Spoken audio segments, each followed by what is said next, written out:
I thought I'd take a bit of time to talk about my two traumas. I've had a long gap. I've been busy and distracted with other things, and it's been great. My ride has just really allowed me to explore being me and the people I meet who don't know my background. It's incredible how different those relationships and those associations are when I don't have to hide my past. So that's been wonderful.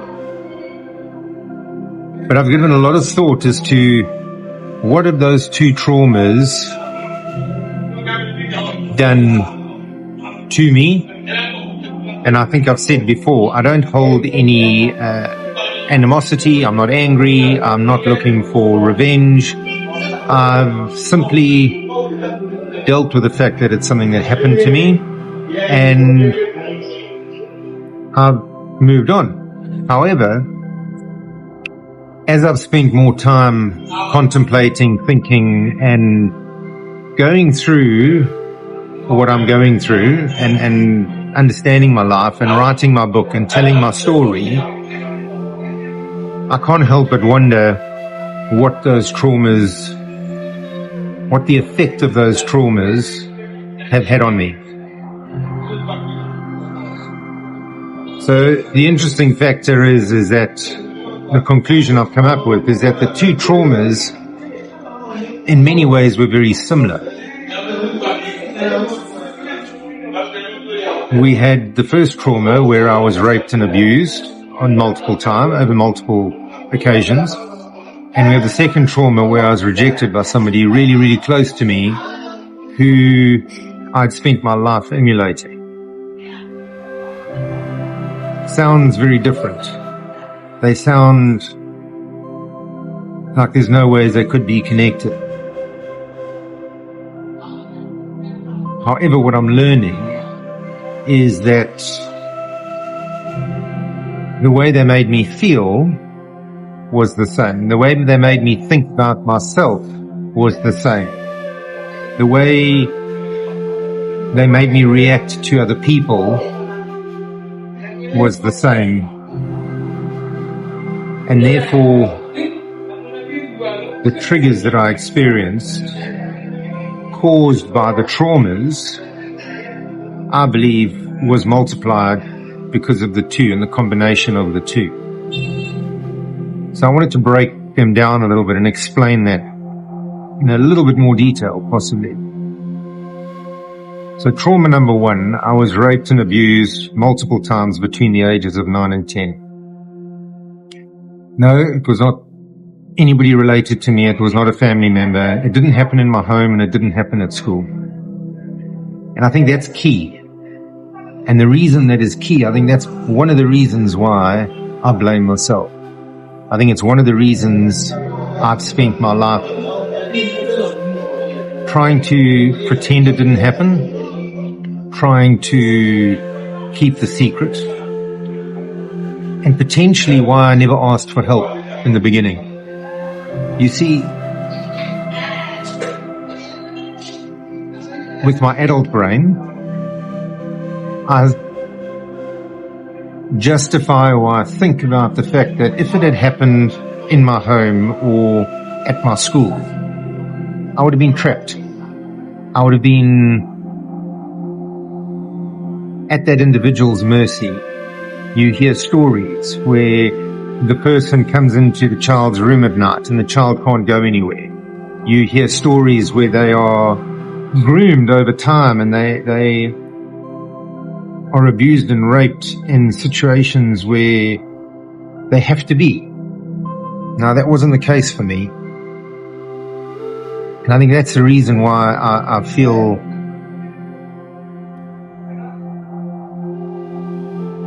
that's the reason why I blame myself.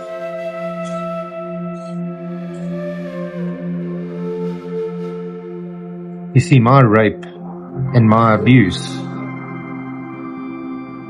happened outside. It happened in a place where I didn't have to go. I can justify now as an adult and say, but I was only 9 or 10, and therefore it's not my fault. And I don't believe at this stage of my life that it is my fault or was my fault. But for 43 years I did. And for 43 years I asked myself the question over and over again, why did I go back? Why did I put myself in a position where this person had access to me? I cannot deny and I cannot pretend that I didn't know what was happening was wrong. I didn't understand it. I didn't have the mental capacity or maturity to realize what was going on. I understand that now. But for 43 years, I looked back and I said, why did I go back? And I think that's the main reason why I never approached my parents, I never told anybody, and I never asked for help. I think that's the main reason why I never told my therapists what had happened. Because I was embarrassed. I was embarrassed that I put myself in that position, that I allowed this to happen to me. So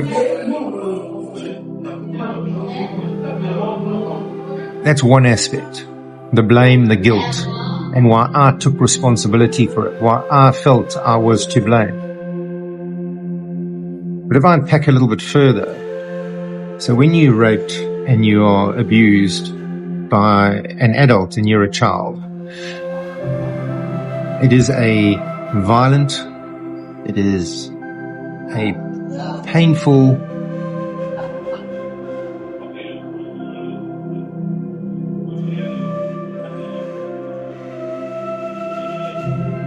abuse of a child.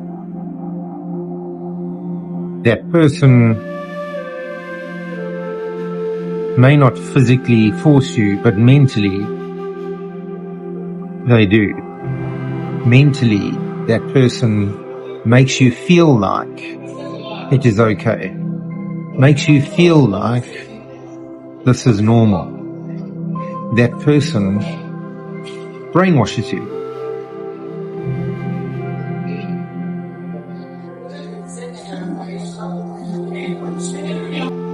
In my case, I went back to this individual.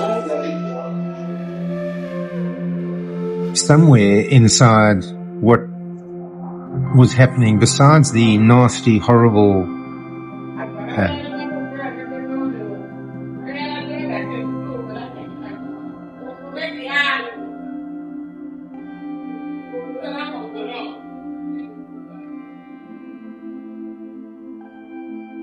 besides the physical, unacceptable actions that were being done to me,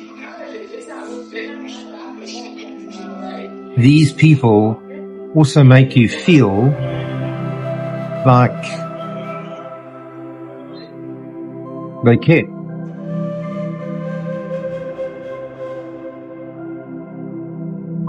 Now, I've mentioned before, this happened at the yacht club, and this individual was sailing around the world on their yacht, him and his wife.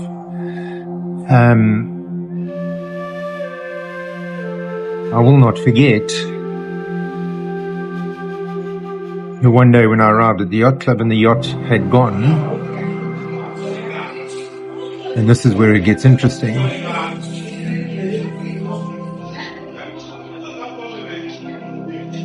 Somewhere inside, I felt rejected. Somewhere inside, I thought, how can this person just have left after everything he had told me and done to me? Now, it sounds sick. It sounds disgusting. Those were the feelings.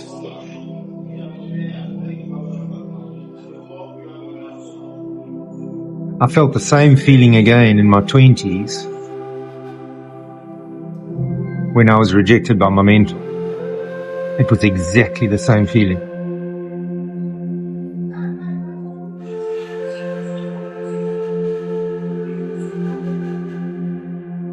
So for me, between 9 and 10, while I was being raped and abused, I had these mixed emotions. When I was with this individual, he made me feel like this was okay and this was acceptable. It wasn't abnormal. When I stepped away, I knew what I was doing was wrong. When I stepped away, the guilt, the shame overwhelmed me. The fact that I was forced to secrecy embarrassed me.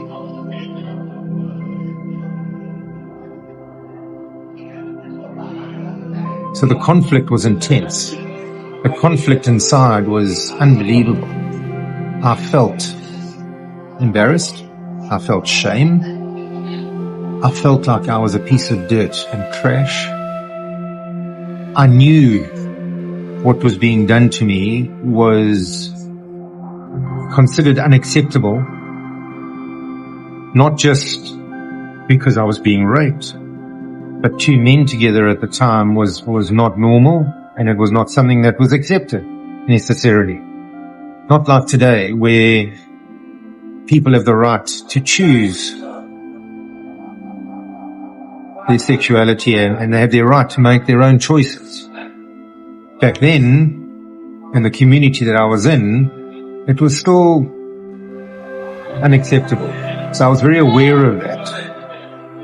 So all these factors is what kept me or made me keep the secrets.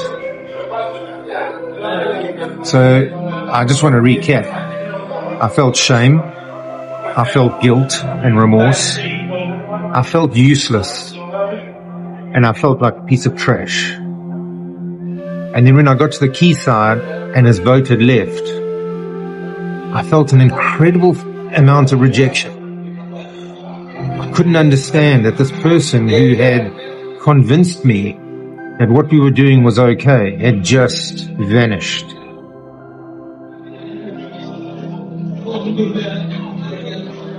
Fast forward to my 20s. I'd spent my life, my entire life, trying to be like my mentor. And again, I need to reiterate, no, it was not my father. My father was the most incredible man, kind, and I loved him to bits. But my mentor, I wanted to be just like. I wanted to please him. I wanted to satisfy him. And I wanted him to be proud of me. I wanted him to look at me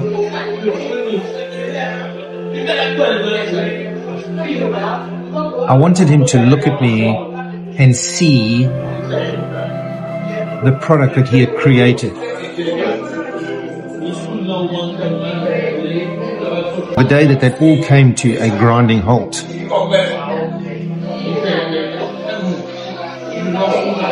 and that love and passion and interest in me vanished out of my life. That was the day that I felt the same feelings as I did standing on the quayside looking at the empty berth where the yacht had been parked. The feelings were exactly the same. Intense rejection.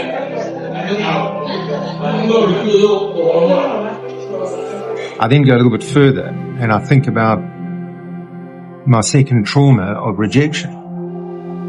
It made me feel like a colossal failure. It made me feel like I'd let down the most important person in my life. It took away all my confidence.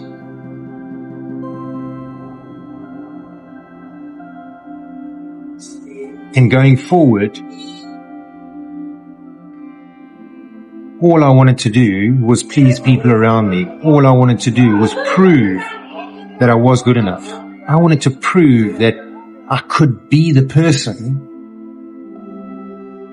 that my mentor had groomed me to be. And I spent my whole life into my 50s, pretending to be somebody I wasn't, trying to satisfy everybody around me, trying to make people see that I was successful, that I was good, that I was bright, that I was intelligent, that I was a good businessman, that I was capable. I was desperate for recognition for what I was doing. So the combination of those two traumas was like a multiplier. It was the same feelings, it was the same things that were going on inside me for two separate traumas. And they just amplified each other.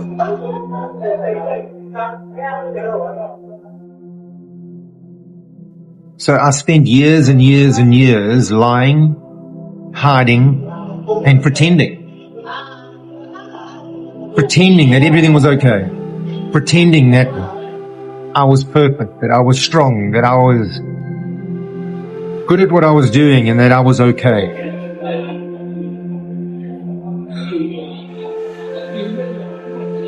But inside, I've just been a little boy or a young man trying to make everybody happy, trying to do what was expected of me, trying to please certain people around me that I shouldn't have been trying to please. Trying to be someone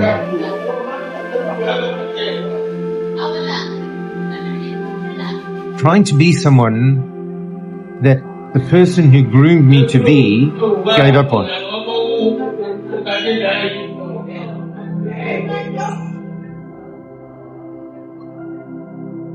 I'm going to repeat that.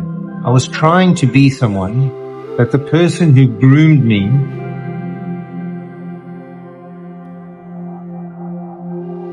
gave up on.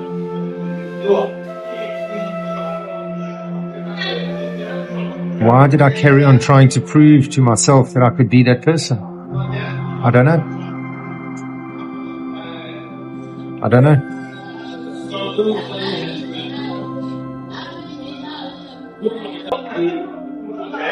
As I'm writing my book, I'm putting details, graphic details down on paper. And it's painful to relive and healing and cathartic at the same time.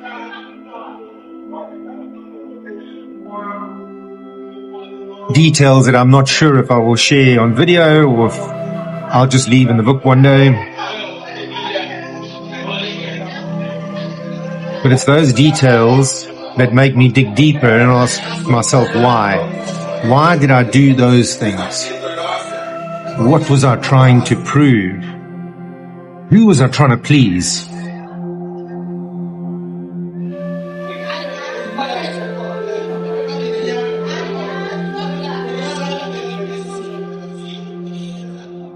It's incredibly freeing for me not to be doing that anymore. This journey on my bicycle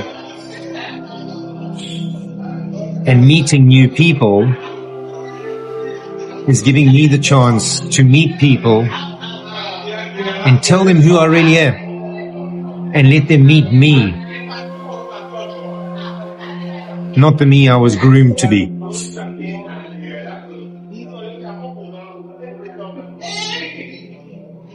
To meet me.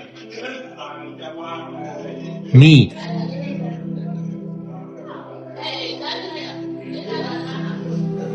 Not the person I was groomed to be.